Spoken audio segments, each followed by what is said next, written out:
झारखंडचे राज्यपाल सीपी राधाकृष्णन यांची महाराष्ट्राचे नवे राज्यपाल म्हणून नियुक्ती। राष्ट्रपती द्रौपदी मुर्मू यांच्याकडून नियुक्ती जाहीर। राष्ट्रपती द्रौपदी मुर्मूंकडून अनेक राज्यांमध्ये नवीन राज्यपालांच्या नियुक्त्या। भाजपचे ज्येष्ठ नेते हरिभाऊ बागडेंची राजस्थानच्या राज्यपालपदी नियुक्ती। राम नाईक हे माझे आदर्श, पक्षाकडे कधीच काही मागितलं नाही, त्यामुळे राज्यपाल पदाचं फळ मिळालं। राज्यपाल हरिभाऊ बागडे यांची प्रतिक्रिया। हरिभाऊ बागडे यांची राजस्थानच्या राज्यपालपदी निवड होताच त्यांच्या निवासस्थानी कार्यकर्त्यांची गर्दी। हरिभाऊ बागडेंना शुभेच्छा देण्यासाठी कार्यकर्ते एकवटले। विधान परिषदेच्या नवनिर्वाचित 11 आमदारांना विधान परिषदेच्या सभापती नीलम गोऱ्हेंकडून सदस्यत्वाची शपथ। भाजपच्या पंकजा मुंडे, योगेश टिळेकर, अमित गोरखे, परिणय फुके, सदाभाऊ खोत यांनी घेतली शपथ। काँग्रेसच्या विधान परिषदेच्या आमदार प्रज्ञा सातव यांनी घेतली सदस्यत्वाची शपथ। विधान भवनामधल्या सेंट्रल हॉलमध्ये पार पडला शपथविधीचा सोहळा। शिंदे गटाच्या कृपाल तुमाने आणि भावना गवळींनी आमदारकीची शपथ घेतली। शपथ घेतल्यानंतर भावना गवळींचा जय महाराष्ट्र जय एकनाथ असा नारा। ठाकरे गटाचे विधान परिषदेचे आमदार मिलिंद नार्वेकरांनी घेतली आमदारकीची शपथ। यावेळी नार्वेकरांनी मानले ठाकरे कुटुंबियांचे आभार। अजित पवार गटाचा आणखी एक आमदार शरद पवारांच्या सोबत। हडपसरचे आमदार चेतन तुपे शरद पवारांच्या कार्यक्रमामध्ये सहभागी। कार्यक्रम राजकीय नव्हता, प्रोटोकॉल म्हणून उपस्थित होतो। शरद पवारांच्या सोबत कोणतीही चर्चा झाली नाही, चेतन तुपे यांची प्रतिक्रिया। वरळी विधानसभेमधून मनसेचे नेते संदीप देशपांडे निवडणूक लढवण्याची शक्यता, त्यामुळे वरळीमधून आदित्य ठाकरे विरुद्ध संदीप देशपांडे यांच्यामध्ये लढत होण्याची शक्यता। विधानसभा निवडणुकीमध्ये तिसरी आघाडी नाही तर शेतकऱ्यांची आघाडी असणार। 9 ऑगस्टला सभेमध्ये भूमिका स्पष्ट करणार बच्चू कडू यांची माहिती। जरांगेंना शेतकरी आघाडीमध्ये यायचं असेल तर त्यांचं स्वागत, बच्चू कडूंचं वक्तव्य। इगतपुरी त्र्यंबकेश्वर विधानसभा मतदारसंघामध्ये उमेदवारीसाठी आयात विरुद्ध स्थानिकांमध्ये संघर्ष रंगणार। स्थानिक भूमिपुत्रांनी आढावा बैठकीमध्ये बाहेरचा उमेदवार दिल्यास पाडायचा निर्णय घेतल्यामुळे हिरामण खोसकरांची डोकेदुखी वाढणार। सरकारसोबत सध्या कुठलीही चर्चा नाही, मनोज जरांगे यांचं स्पष्टीकरण। प्रकाश आंबेडकर सत्तेमध्ये नाहीत तर त्यांच्यासोबत चर्चा कशाला, जरांगेंचा सवाल। 12 ऑगस्टला अहमदनगरमध्ये जरांगेंची शांतता रॅली, त्या अनुषंगाने मराठा बांधवांची नियोजनाची बैठक। 10 लाख मराठा बांधव रॅलीमध्ये सहभागी होतील असाही अंदाज। मनसेचे अध्यक्ष राज ठाकरे ऑगस्ट महिन्यामध्ये महाराष्ट्राच्या दौऱ्यावर। आगामी विधानसभा निवडणुका स्वबळावरती लढवण्याच्या निर्णयानंतर राज ठाकरे महाराष्ट्र पिंजून काढणार। वरळीतील सामाजिक संघटनांच्या काही कार्यकर्त्यांचा मनसेमध्ये प्रवेश। राज ठाकरेंच्या उपस्थितीत शिवतीर्थ या निवासस्थानी पक्षप्रवेश संपन्न। राष्ट्रवादी काँग्रेसचे प्रदेशाध्यक्ष सुनील तटकरे 2 दिवसीय नाशिक जिल्ह्याच्या दौऱ्यावर। विधानसभा निवडणुकीच्या पार्श्वभूमीवरती मतदारसंघनिहाय तटकरे घेणार आढावा। कल्याण पूर्वमधून गणपत गायकवाड यांच्या कार्यालयामध्ये भाजप जिल्हा कोअर कमिटीची बैठक। रवींद्र चव्हाण, निरंजन डावकर यांची उपस्थिती। गणपत गायकवाड यांच्या पत्नी सुलभा गायकवाड निवडणूक लढवण्याची शक्यता। विधानसभेच्या पार्श्वभूमीवरती भाजपची पश्चिम महाराष्ट्रामध्ये विभागीय बैठक। चंद्रकांत पाटील, धनंजय महाडिक, भाजपचे नेते समरजित सिंह घाटगे, गोपीचंद पडळकर यांच्यासह अनेक नेत्यांची उपस्थिती। वरळी पोलीस कॅम्प कुटुंबीय आणि बीडीडी चाळीमधल्या रहिवाशांनी घेतली राज ठाकरेंची भेट। पोलीस भरती, घरांची भाडेवाढ आणि घरं मिळावीत यासह विविध मागण्यांच्या संदर्भात भेट झाली। यावेळी लवकरच मार्ग काढून देऊ असं राज ठाकरे यांचं आश्वासन। सिंहगड रोड क्षेत्रीय कार्यालयाचे सहाय्यक आयुक्त संदीप खलाटे यांचं निलंबन।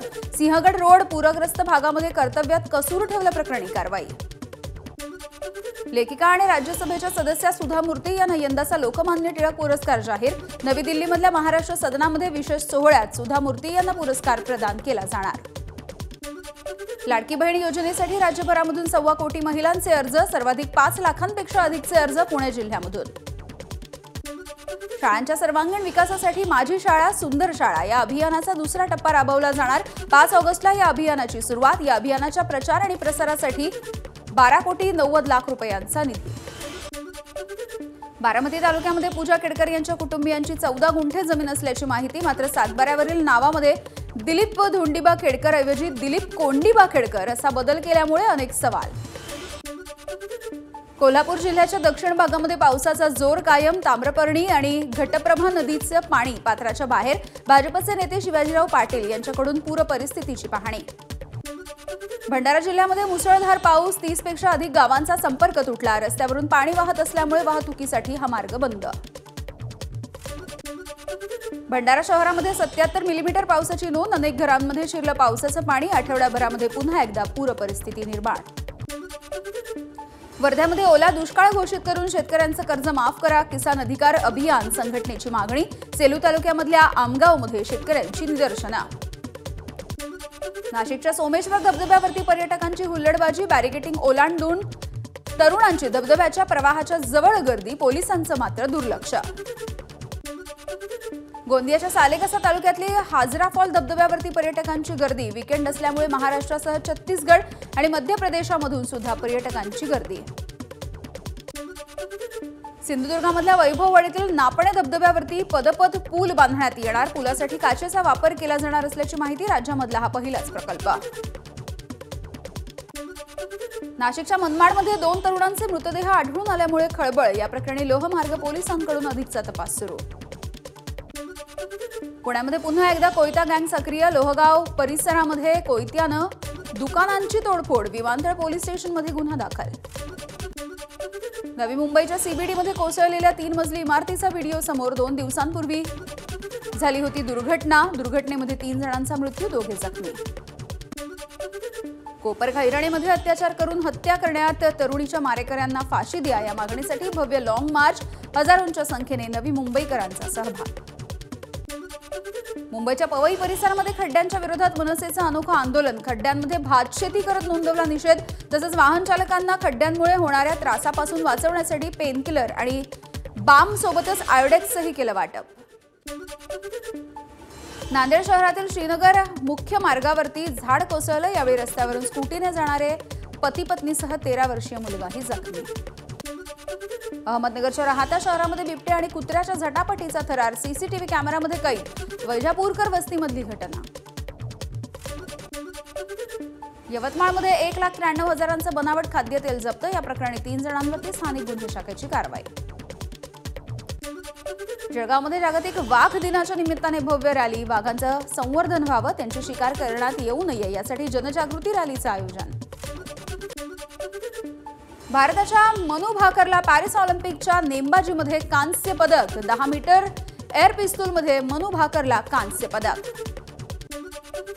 ऑलिम्पिकमध्ये पीव्ही सिंधूची विजयी सलामी. एकेरीमध्ये मालदीवच्या रझाकवरती सहज विजय. सिंधू 21-9 आणि 21-6 अशा फरकानं दणदणीत विजयी. ऑलिम्पिक टेबल टेनिसमध्ये भारताच्या श्रीजा अकुलाची विजयी सलामी. श्रीजा अकुलाचा स्वीडनच्या क्रिस्टिनावरती 4-0 असा दणदणीत विजय. बालविवाह प्रतिबंधक कायदा मुस्लिमांसह सर्वच धर्मियांसाठी लागू. केरळच्या हायकोर्टाचा महत्त्वाचा निकाल. धर्मापेक्षा भारताचं नागरिकत्व मोठं असाही निर्वाळा. इस्रायली सैन्याने फुटबॉल मैदानावरील हल्ल्यासाठी हिजबुल्लाहला धरलं जबाबदार. हल्ल्याला योग्य प्रत्युत्तर दिलं जाईल, आयडीएफचं वक्तव्य. इस्रायलच्या नियंत्रणामध्ये असलेल्या गोलान हाईट्सवरती रॉकेट हल्ला. हल्ल्यामध्ये 10 जणांचा मृत्यू. लेबनॉनमध्ये आयडीएफनं केलेल्या हल्ल्यानंतर फुटबॉल मैदानावरती रॉकेट हल्ला. कॅलिफोर्नियाच्या जंगलातील आग नियंत्रणाच्या बाहेर. कोसो दूरवरून दिसतायत धुरांचे लोट. 4,000 लोकांचं सुरक्षित स्थळी स्थलांतर. चीनच्या पुजियांग प्रांतामध्ये गएमी वादळाचा कहर. मुसळधार पावसाचा अनेक शहरांना तडाखा. अनेक घरं पाण्याखाली. बचाव कार्य सुरू. एबीपी माझा, उघडा डोळे बघा नीट.